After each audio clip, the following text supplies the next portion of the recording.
From the CAL FIRE Information Center, I'm Daniel Berlant with the weekly fire situation report for Monday, August 15th, 2011. Fire activity was relatively light last week, with CAL FIRE crews responding to just over 200 new wildfires. The majority of those fires quickly contained with very little land being burned. This despite the extremely low humidity that we saw in some areas. But taking a look now at a statewide fire map, there were still a handful of large fires that broke out over the past few days. From the map, you can see that there are currently only 2 active fires. The Lion Fire, which is being managed by the U.S. Forest Service, is burning on the Sequoia National Forest as well as the National Park. That fire slowly continues to burn in the Golden Trout Wilderness area in a remote part of Tulare County. Moving up north, the other fire is the Knoxville Fire in Napa County, burning just north of Lake Berryessa. The Knoxville Fire has charred a total of 500 acres as of this morning.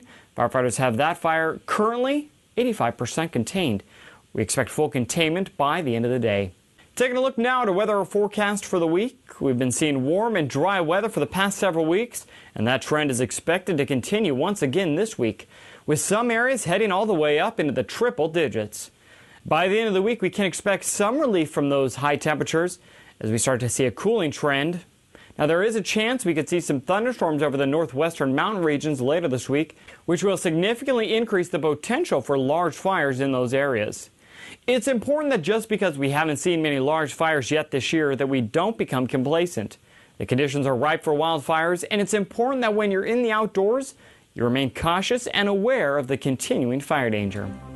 That's the latest on the fire and weather situation in California. I'm Daniel Berlant. Have a fire-safe week.